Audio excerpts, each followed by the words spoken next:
Hi, this is Russel McKenna with Yada Yada. What do you do when your baby has glued shut eyes? We're going to talk about lacrimal duct stenosis.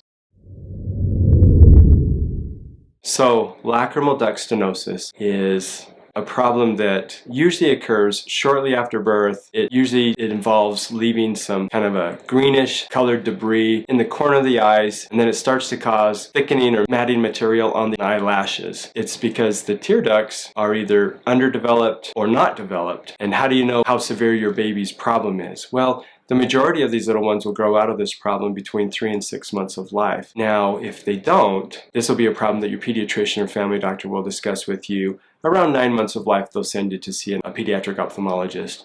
And at that point, they do a procedure between 9 months and a year of life. They call it probe and irrigation. So what can you do as a mom or dad with a baby that has this problem? You can do 3 to 4 things. One, you could, if you're breastfeeding, you can express breast milk into the eye. There happens to be some antibacterial properties in breast milk. The other thing is, there's an old adage that says the solution to pollution is dilution. So if you take artificial tears or contact solution and you put a couple of drops a couple times a day in the eye, what you're doing is you're taking a pond that has pond scum and you're adding water to it, so it helps dilute out the problem. But you also have to, in connection with that, you have to use like baby shampoo and water to keep the boogers off the eyelashes, and then massage. And I'm going to show you. So literally, tip of the nose to the corner of the eye, and you're going to milk, and you push pretty firm.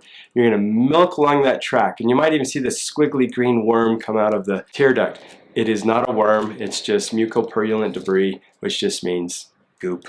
So if you do those 3 things or 4 things and things go away by 3 to 6 months of life, great. Problem solved. If it doesn't go away, your pediatrician or family doctor will refer you off in a timely manner to see an eye doctor to maybe have to have a probe and irrigation procedure. Now, if this happens around birth and you had a history of sexually transmitted illness, for example, like chlamydia, sometimes you can have infections of the eye that aren't just plugged tear ducts.